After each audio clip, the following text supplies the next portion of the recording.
అండి నమస్తే.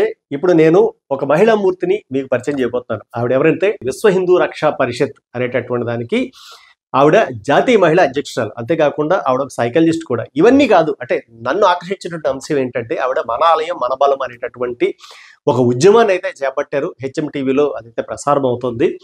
సో దాంట్లో భాగంగా ఆవిడ కొన్ని వందల ఆలయాలని పరిరక్షించారు. అంతేకాకుండా ఆలయాలకు సంబంధించినటువంటి అన్యాక్రాంతమైనటువంటి ఆలయ భూములన్నింటినీ కూడా సుమారుగా 436 కోట్లకు పైగా ఉన్నటువంటి ఆస్తుల్ని వెనక్కి తీసుకొచ్చారు. ఆ పోరాటాన్ని ఇంకా ఉధృతంగా అయితే చేస్తున్నారు. అసలు ఏంటి దీని వెనకాల మీ ఇన్స్పిరేషన్ ఏంటి, మీరు అసలు ఎలా దీన్ని ప్రారంభించారు అని ఆవిడైతే అడిగాను. అంటే ఈ ముందు మాట ఎందుకు చేయాల్సి వస్తుందంటే చాలా తక్కువ సమయం ఉంది. ఆవిడ ఏదో కార్యక్రమానికి అటెండ్ అయ్యి వెళ్ళిపోతున్నటువంటి ఆ తక్కువ సమయంలో 5-10 నిమిషాల్లోనే ఆవిడ కొన్ని విషయాలు అయితే అడిగి తెలుసుకోవడం అయితే జరిగింది. సో వాటన్నిటిని మీ ముందు అయితే పెట్టబోతున్నాను. అంతేకాకుండా ఇందులో డీటెయిల్గా మిస్ అయినటువంటి 1-2 అంశాలు ఏంటంటే వారి భర్త గారు ఆయన కూడా మన దేశానికి సేవలు అందించినటువంటి కల్నల్, అంటే ఆర్మీలో ఉన్నారని అయితే ఆవిడ తెలియజేశారు. వీళ్ళిద్దరూ కూడా వాళ్ళ యొక్క సంపూర్ణ జీవితాన్ని పిల్లల గురించి వాటి గురించి చూడకుండా వాళ్ళ జీవితాన్ని కేవలం హిందూ ధర్మ పరిరక్షణ గురించి, హిందువుల గురించి వారి యొక్క జీవితాన్ని అయితే త్యాగం చేసేశారని చెప్పినటువంటి మాట నాకు చాలా ఆశ్చర్యాన్ని అయితే కలిగించింది. కాబట్టి అలాంటి స్ఫూర్తిదాయకమైనటువంటి వ్యక్తిని మీకు కూడా పరిచయం చేయాలనే ఉద్దేశంతో ఆవిడ ఎంతో రిక్వెస్ట్ చేసి ఈ యొక్క వీడియో అయితే చేయడం జరిగింది. సో మీరు కూడా ఒకసారి చూడండి, ఎలా అనిపించింది అనేటటువంటిది కింద కామెంట్స్ బాక్స్ లో తెలియజేయండి. So welcome to AK stocks. మీరు ఇంత బలమైనటువంటి జాతీయవాదిగా, హిందుత్వవాదిగా మీరైతే కరుడుగట్టినటువంటి ఇదిలో మీరు మాట్లాడుతున్నారు. నిజానికి అంటే నేను వస్తూ అబ్జర్వ్ చేసింది ఏంటంటే మీ కార్ డ్రైవర్ ఎవరైతే ఉన్నారో అతను కూడా యాక్చువల్గా టోపీ పెట్టుకున్న ముస్లిం.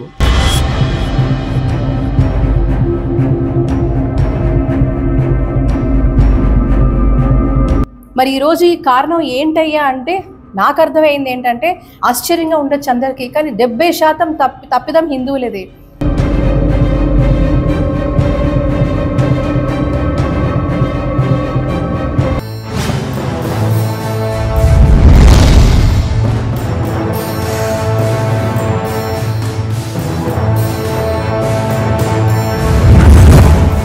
నమస్తే సోదరులారా, మనతో ఉన్నారు యమునా పాఠక్ గారు. ఆవిడ విశ్వ హిందూ రక్షా పరిషత్ సంబంధించినటువంటి జాతీయ మహిళా అధ్యక్షురాలు ఆవిడ. సో ఆవిడ దేవాలయాల గురించి, దేవాలయ భూముల గురించి, వాటి పరిరక్షణ గురించి అవిశ్రాంతంగా చాలా గొప్ప పోరాటం అయితే చేస్తున్నారు. సో వారిని ఒకసారి మీకు పరిచయం చేద్దామని ఈ వీడియో అయితే చేస్తున్నారు. నమస్తే అమ్మా. నమస్కారం అండి. సో ఇప్పుడు మీరు యాక్చువల్ దేవాలయ భూముల గురించి అయితే పోరాటం అయితే చేస్తున్నారు. అంటే మొదట అసలు ఇది ఎలా స్టార్ట్ అయింది, ఎందుకు స్టార్ట్ అయింది? ముందుగా మీ ప్రేక్షకులందరికీ కూడా నమస్సుమాంజలి. మీకు కూడా సూర్య గారు. ఇది అంటే మన కళ్ళ ముందు పురాతన ఆలయాలు 1 కాదు 2 కాదు. అంటే నాకు ఎలా ఈ ఆలోచన స్టార్ట్ అయిందంటే బేసిక్గా నేను ఉండేది హైదరాబాద్లో, మహానగరంలో. సో చాలా వరకు కూడా హైదరాబాద్ అనగానే కేవలం చార్మినార్ చూపిస్తూ హైదరాబాద్ అంటే చార్మినార్ అంటే 400 సంవత్సరాలు అని ఒక నానుడి. అలాగా మీరు చూస్తే దాదాపు ప్రతి ప్లేస్ తీసుకోండి మీరు భారతదేశంలో, బట్ అన్నిటికీ కూడా చారిత్రాత్మక ఆధారాలు ఏవి చూపిస్తున్నారు అంటే మనిషి చేత, అంటే ఇటువంటి స్ట్రక్చర్స్ అన్ని చూపించి ఇదే మన కల్చర్, ఇదే మన అస్తిత్వం అని, ఇదే మన హిస్టరీ అని చెప్పడం ఒక నెరేటివ్ స్టార్ట్ అయింది. సో ఎప్పుడైతే ఫీల్డ్లోకి వెళ్ళి మరి మనందరికీ తెలుసు పాత బస్తీ అంటారు, పాత బస్తీ కాదు, ఎంతో ప్రాశస్త్యం ఉన్న మహానగరం భాగ్యనగరంలో నేను ఫీల్డ్ వర్క్ చేయడం స్టార్ట్ చేసినప్పటి నుంచి చూస్తే అనేక ఆలయాలు 200 సంవత్సరాలు మొదలుకొని 2000 సంవత్సరాల పీరియడ్ కూడా అన్ని ఆలయాలు నేను చూశాను అక్కడ. సో శాసనాలు ఉన్నాయి, ఈవెన్ చారిత్రాత్మక ఎవిడెన్సెస్ ఉన్నాయి, ఆర్కియాలజిస్ట్ని కూడా మేము తీసుకొచ్చాం. 3వ శతాబ్దాన్ని నాటి శివలింగాలు ఉన్నాయి. అలా ఒక్కటేంటి చెప్పుకుంటూ పోతే మన టైమే సరిపోదు. చార్మినార్ పక్కనే భాగ్యలక్ష్మి అమ్మవారు ఆలయం కూడా ఉంది, యాక్చువల్ ఆనుకునే ఉంటుంది. అవును, బట్ మీకు ఇక్కడ ఏంటంటే కేవలం ఒక నెరేటివ్. ఈ నెరేటివ్ ఎలా ఫిక్స్ చేసేసారు మన భారతీయుల్లో? ఓకే, ఒక కట్టడం చూపించేసి ఆ కట్టడమే అదే నీ అస్తిత్వం అనేది చెప్పుకుంటూ వస్తున్నారు. మనం కూడా అదే వింటూ వస్తున్నాం. కానీ ఎప్పుడైతే లోతైన పరిశోధన చేస్తామో, పరిశోధనాత్మకంగా ఆలోచిస్తామో, అప్పుడు అర్థమైంది నేనున్న హైదరాబాద్ చరిత్ర 400 సంవత్సరాలు కాదు అని, 1000 సంవత్సరాలు అని, దానికి ఆనవాళ్ళు ఉన్నాయి. కాబట్టి అక్కడి నుంచి స్టార్ట్ అయిన ఈ జిజ్ఞాస చూస్తూ ఉంటే 2 తెలుగు రాష్ట్రాలు, అటు తెలంగాణ అటు ఆంధ్రప్రదేశ్ రాష్ట్రాల్లో కూడా తీసుకుంటే అనేక అద్భుతమైన ఆలయాలు, కట్టడాలు. అండ్ మరీ ముఖ్యంగా నేనేమంటానంటే ఇది తపోభూమి అంటాను. ఎందుకంటే ఎంతో మంది మహర్షులు, తపస్సంపన్నులు వాళ్ళ తపస్సుకు మెచ్చి సాక్షాత్తు భగవంతుడే దిగి వచ్చిన క్షేత్రాలు ఇవన్నీను. కాబట్టి ఇదేదో మ్యాన్ మేడ్ స్ట్రక్చర్స్ కాదు, సాక్షాత్తు ఆ పార్వతీ పరమేశ్వరులు భగవంతుడు భూమి మీదకి దిగి వచ్చి వెలిసిన పుణ్యక్షేత్రాలు ఇవన్నీ కూడా. సో అలాంటి క్షేత్రాలు కోకొలలుగా మన 2 తెలుగు రాష్ట్రాల్లో ఉన్నాయి. సో ఎక్కడో ఒక చోట మనం స్టార్ట్ చేయాలి. అండ్ అన్నిటికీ మించి ఏమవుతుందంటేనండి, ఛాలెంజెస్ ఉన్నది ఎవరు యాక్సెప్ట్ చేయరు. ఏదైతే కొంచెం ఈజీగా ఉంటుందో, సునాయాసంగా మనం వెళ్ళిపోవచ్చు, అలాంటివే ఎక్కువగా ఆసక్తి చూపిస్తూ ఉంటారు. దాని గురించే మన ఆరాటం, మన పోరాటం. కానీ ఎప్పుడైతే నిజమైన ఛాలెంజెస్ ఎక్కడున్నాయో దాన్ని విస్మరించకూడదు అని. సో ఎక్కువ శాతం అన్య మతస్థులు ఉన్న భాగ్యనగరంలో మన ఆలయాలు కనీసం ధూపదీప నైవేద్యాలు నోచుకోలేని దుస్థితిలో ఎందుకు ఉంది అని ఒక పరిశోధనాత్మకంగా మొదలైన నా ప్రస్థానం అనేక విస్తుపోయే విషయాలు బయటకు వచ్చాయి. మరి ఈరోజు ఈ కారణం ఏంటయ్యా అంటే, నాకు అర్థమైంది ఏంటంటే 70% తప్పిదం హిందువులదే.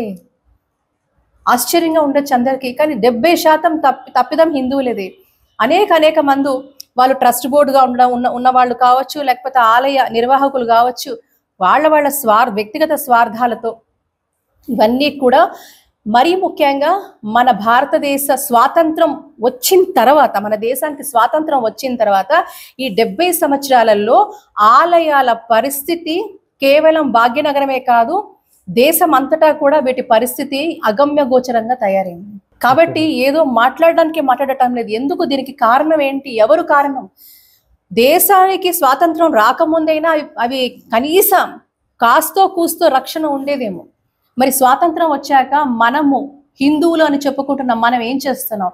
సనాతనము ధర్మము అని చెప్తున్న మనము ఈ రోజు మన ఆలయాలు ఇలాంటి దుస్థితికి ఎందుకు చేరుకుంటున్నాయి?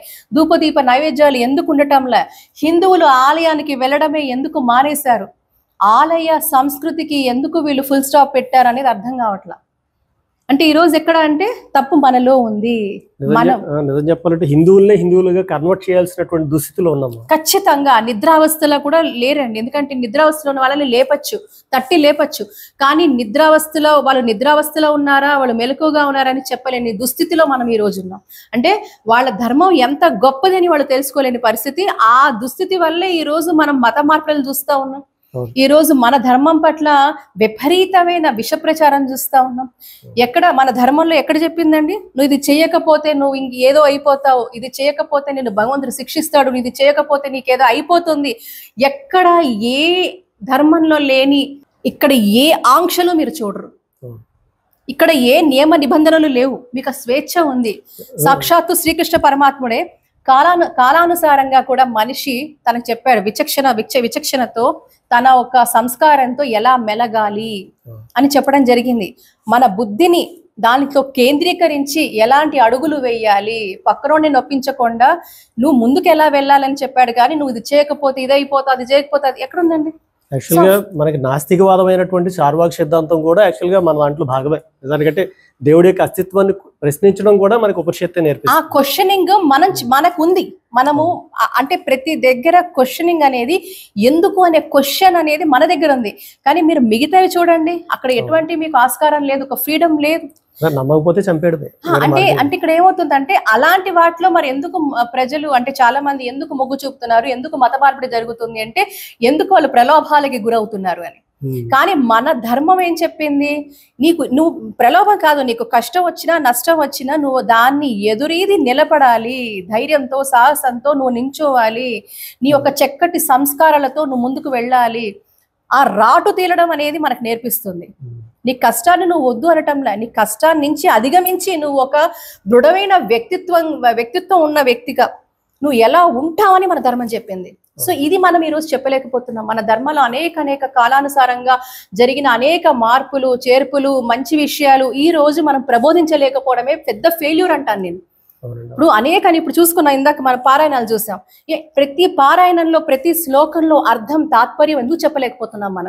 మనం ప్రబోధకులుగా మారాలి. ప్రతి హిందువు ప్రబోధకుడుగా మారాల్సిన అవసరం ఈ రోజు ఆసన్నమైంది. మనం తెలుసుకోవాలి, చెప్పాలి. అంత గొప్పది మన ధర్మం. చూడండి, ఎక్కడ మనం ఎవరిని ఆక్రమించలేదు, ఏ ఆకృత్యాలు మనం ఇప్పటి వరకు చరిత్ర పుటమిలోకి వెళ్తే ఎక్కడ కూడా ఈ హిందువు ఆక్రమించినట్టు కానీ అరాచకం చేసినట్టు కానీ మనకి ఎక్కడ కూడా ఇలాంటి ఆనవాళ్ళు కూడా ఉండవు. అంటే అంత గొప్ప సంస్కృతి మనది. అందుకే ఆనాడు బ్రిటిష్ వాడు ఈ దేశానికి వచ్చినప్పుడు ఈ యొక్క దేశ ఫ్యాబ్రిక్ ఏమిటి, దీని గొప్పతనం. మీరు ఉత్తరానికి వెళ్ళినా, దక్షిణానికి వెళ్ళినా, పశ్చిమానికి వెళ్ళినా, తూర్పుకి వెళ్ళినా, ఎక్కడ అంటే ఒక రామ అనే పదాన్ని మొత్తం భారతదేశం అంతా కనెక్ట్ అవుతాం మనం. ఒక కృష్ణ అంటే దేశ నలుమూలలా కనెక్ట్ అవుతాం మనం. ఒక సీతమ్మ వారి పేరు చెప్తే దేశ నలుమూలలా, భాష వేరే ఉండొచ్చు గాక, మన ప్రాంతం వేరే ఉండొచ్చు గాక, కానీ మన ఆలోచన, మన కల్చరల్ ఐడెంటిటీ ఒక్కటే. That is a beauty of మన భారతదేశం. ఆ సోషల్ ఫ్యాబ్రిక్, ఆ కల్చరల్ ఫ్యాబ్రిక్ అంత గొప్పది మనది. సో ఈ ఫ్యాబ్రిక్ కి దృఢమైన ఇది ఏమిటి అంటే, ఆనవాళ్ళు ఏమిటి అంటే కల్చరల్ డైవర్సిటీ మనకి ఏదైతే ఉందో మన సంస్కృతి దానికి మూలం. సో ఇలాంటి సంస్కృతిని కనుక దెబ్బతీస్తే భారతీయుల్ని ఇచ్చేయడం చాలా సులువు అని వాళ్ళు తెలుసుకున్నారు. కాబట్టి ఈ రోజు మనం గ్రహించాల్సింది ఏంటంటే, ఈ రోజు హిందువులను చెప్పుకుంటున్న మనకి కేంద్ర బిందువు ఏది అంటే మన ఆలయాలు, మన సంస్కృతి నిలబడుతోంది అంటే ఆలయం ఉంటేనే. మీరు ఆలయానికి వస్తే ఎలా ఉండాలి, ఎలా ప్రవర్తించాలి, ఎలా జరగాలని ఒకనొకప్పుడు ప్రతి దగ్గర కూడా మీరు చూస్తే ఆలయ కేంద్రంగానే అన్ని యాక్టివిటీస్ జరిగేవి, ప్రతి యాక్టివిటీ జరిగేది సామాజిక న్యాయంతో సహా. కానీ వీళ్ళు చాలా మంది ఈ దుష్ప్రచారం చేయడంలో ప్రతిదీ కూడా ఒక నెగటివ్ నరేటివ్తో వాళ్ళు సృష్టిస్తున్నవి ఇవన్నీ కూడా.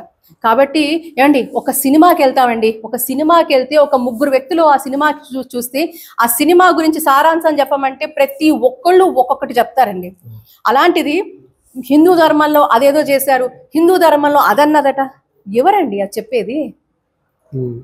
మన ధర్మం ఎప్పుడు కూడా కాలానుసారంగా, ఎగ్జాక్ట్లీ కాలానుసారంగా సత్ప్రవర్తన మెలగమనే మన ధర్మం చెప్పింది. ఎప్పుడు కూడా ఆంక్షలు పెట్టలేదు, ఆలోచించమంది. కాబట్టి దేవుడిని నమ్మనంటే శిక్షించలేదే మన ధర్మం, దేవుడు లేడు అంటే శిక్షించటం లేదు. నేనేమంటానంటే అంతటి ఫ్లెక్సిబిలిటీ, అంతటి ఫ్రీడము ఈ ధర్మం మనకిచ్చింది. అంత గొప్ప ధర్మాన్ని ఈ రోజు మనం విస్మరిస్తున్నాం. అది సిగ్గుచేటు. నిజంగా కూడా మనం తలదించుకోవాల్సిన పరిస్థితి. ఎందుకంటే ఈ రోజు ఏం చేస్తున్నాం, ధర్మద్రోహం చేయడం అంటే దేశద్రోహం ఒకటే అంటాను నేను. కాబట్టి మన ధర్మాన్ని, మన దేశాన్ని సుభిక్షంగా ఉండాలంటే హిందువులందరూ కూడా సనాతన ధర్మాన్ని ఒక లోతైన, మీరు జీవితకాలం సరిపోదు కానీ ఆ మంచి విషయాలు తెలుసుకొని 10 మందికి చెప్తూ అది ఆచరిస్తే అద్భుతంగా ఉంటుంది కదా. మీరు మొదట అడిగే యాక్చువల్గా ఓల్డ్ సిటీ లాంటి ఒక కాంప్లికేటెడ్ ఏరియాతో అయితే మీరైతే అడుగు స్టార్ట్ చేశారు నిజానికి. అంటే నేను వస్తూ అబ్జర్వ్ చేసింది ఏంటంటే, మీ కార్ డ్రైవర్ ఎవరైతే ఉన్నారో అతను కూడా యాక్చువల్గా ఆ టోపీ పెట్టుకున్నాడు ముస్లిం. అండ్ నాకు ఆ క్వశ్చన్ మార్క్ ఉండిపోయింది చూసినట్టునే. మీరు ఇంత బలమైనటువంటి జాతీయవాదిగా, హిందుత్వవాదిగా మీరైతే కరుడుగట్టినటువంటి ఇదిలో మీరు మాట్లాడుతున్నారు. బట్ అక్కడ చూస్తే కొద్దిగా డైవర్సిటీ కనబడుతుంది. నేను ఒకటే నమ్ముతాను ప్రగాఢంగా, మన ధర్మాన్ని త్రికరణ శుద్ధిగా ఆచరిద్దాం, పరమతాన్ని గౌరవిద్దాం. పరమతానికి సంబంధించిన వాళ్ళు మన ధర్మానికి హాని చేయనంత కాలం, మన ధర్మాన్ని అవహేళన చేయనంత కాలం నేను గౌరవిస్తూనే ఉంటా. సో నేను అదే అంట, పరమతాన్ని మనం గౌరవిద్దాం, స్వధర్మాన్ని ఆచరిద్దాం. ఇది నేను త్రికరణ శుద్ధిగా నేను నమ్ముతా, నేను అదే చేస్తా. ఇంతవరకు ఎప్పుడు కూడా ఎక్కడా కూడా ఎవరి గురించి మనం అలా మాట్లాడింది లేదు. కానీ ఇక్కడ ఏంటంటే ఈరోజు మన హిందువుల్లో చైతన్యం రావాలి. నేను అదే అంటాను, చాలా మంది ఏం చేస్తుంటారంటే పక్కనవాడు తప్పు, పక్కనోడు తప్పు అంటారు. మత మార్పులు జరిగిపోతున్నాయండి అంటారు. ఎందుకు జరుగుతున్నాయి? కారణం ఎవరు? మన ధర్మాన్ని విడిచి పక్క మతాన్ని వాళ్ళు స్వీకరిస్తున్నారంటే అందులో వైఫల్యం ఎవరో ఆలోచించాల్సింది. ఎందుకు ఈ రోజు మన ధర్మాన్ని పరిరక్షించుకునే పరిస్థితిలో మనం ఎందుకు లేము అని మనం క్వశ్చన్ చేసుకోవాలి. నేనైతే అదే అంటాను, తలుపు మీరు లాక్ చేసుకోకుండా, ఆ ఇంట్లో అన్ని విలువైన సామాన్లు పెట్టి ఆ ఇంటిని మీరు లాక్ చేసుకోకుండా తలుపు తీసి బయట పెడితే దొంగలు వస్తారు. కాబట్టి ఒక అమూల్యమైన మన ధర్మం కూడా ఎంతో అమూల్యమైనది. దాన్ని మనం పరిరక్షించుకోవాలి. అది పరిరక్షిస్తేనే అది మనని కాపాడుతుంది, మనని ముందుకు తీసుకెళ్తుంది. నేనేమంటానంటే పక్కోళ్ళు మత మార్పిడి చేస్తారు, నేను దానికి అగేన్స్ట్ అండి. మతం మార్పిడికి అగేన్స్ట్. వ్యక్తిగతంగా ఎవరో వెళ్ళారు అనేది చాలా అరుదైన విషయం. కానీ ఫోర్స్ఫుల్గా ప్రలోభ పెట్టి మతం మార్చడం అనేది చాలా దుర్మార్గం. నేను అదే అంటాను, ఇది ఎప్పుడు హిందువు చేయలేదు. మనం అనాదిగా కొన్ని శతాబ్దాలుగా చూడండి, మనం ఎక్కడ ఎవరిని ఆక్రమించలేదు, ఏ దేశానికి వెళ్ళలేదు, ఏ దేశంలో ఉన్న వాళ్ళని ఎవరిని మతాన్ని మనం మార్చలేదు. కాబట్టి అలాంటప్పుడు అంత ఔన్నత్యం మనకు ఎలా ఉంది, ఇది గ్రహించాల్సిన అవసరం ఉంది. ఈ రోజు పక్కనోడిని దూషించే దానికంటే నేను ఒకటే అంటాను, హిందువుల్లోనే జాగృతం అవ్వాలి, హిందువులోనే మేల్కోవాలి, హిందువులు నడుం బిగించాలి, హిందువులు మీరు ఒక ప్రబోధకులుగా తయారవ్వాలి, మీ ధర్మం ఎంత గొప్పదో తెలుసుకోండి. ఈ తరం వాళ్ళకి మన తరం వాళ్ళకి రానున్న తరాల వాళ్ళకి కూడా వాళ్ళ ఆదర్శంగా నించొని వాళ్ళు చెప్పాల్సిన అవసరం ఉంది, ప్రబోధకులుగా తయారవలసిన అవసరం ఉంది. అది మళ్ళీ చెప్తుంది, మేము ఒక క్యాంపెయిన్ స్టార్ట్ చేస్తాం, మన గుడి మన బలం. గుడి కేంద్రంగానే మళ్ళీ మన సంస్కృతి నిలబెట్టాలి, అలాంటి పనులు చెయ్యాలి. ఇక్కడ పాశ్చాత్య దేశస్తులు ఈరోజు ప్రపంచం నలుమూలలా కూడా ఈ ధర్మం ఎంత గొప్పది అని వాళ్ళు స్వచ్ఛందంగా సనాతన ధర్మాన్ని వాళ్ళు ఆచరిస్తున్నారు, స్వీకరించారు. ఎందుకంటే సనాతన ధర్మం అనేది మీరు ఏదో రుద్దుతే లేకపోతే ప్రలోభ పెడితే వచ్చేది కాదు, it's a way of life. సనాతనం అంటేనే వే ఆఫ్ లైఫ్, ఆది అంతము లేనిది సనాతనం.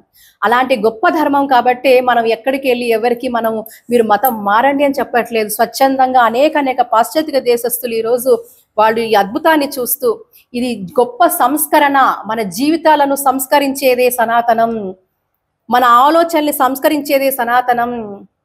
కాబట్టి ఇంత అర్థం పరమార్థం ఉందని వాళ్ళు ఈ రోజు దాన్ని చక్కగా స్వీకరిస్తూ ఇది ఒక వే ఆఫ్ లైఫ్ అని తెలుసుకుంటూ అనేక మందిని వాళ్ళు ప్రబోధకులుగా తయారవుతున్నారు. ఈ రోజు హిందూ సమాజంలో చాలా మంది ప్రబోధకులుగా తయారవలసిన అవసరం ఉంది. మంచి విషయాలు, మన ధర్మం, మన పూర్వీకులు ఎవరైతే మనకి ఏవైతే ఒక మంచి విషయాలు మనకి ఇచ్చారో ఆ మంచిని తీసుకుందాం.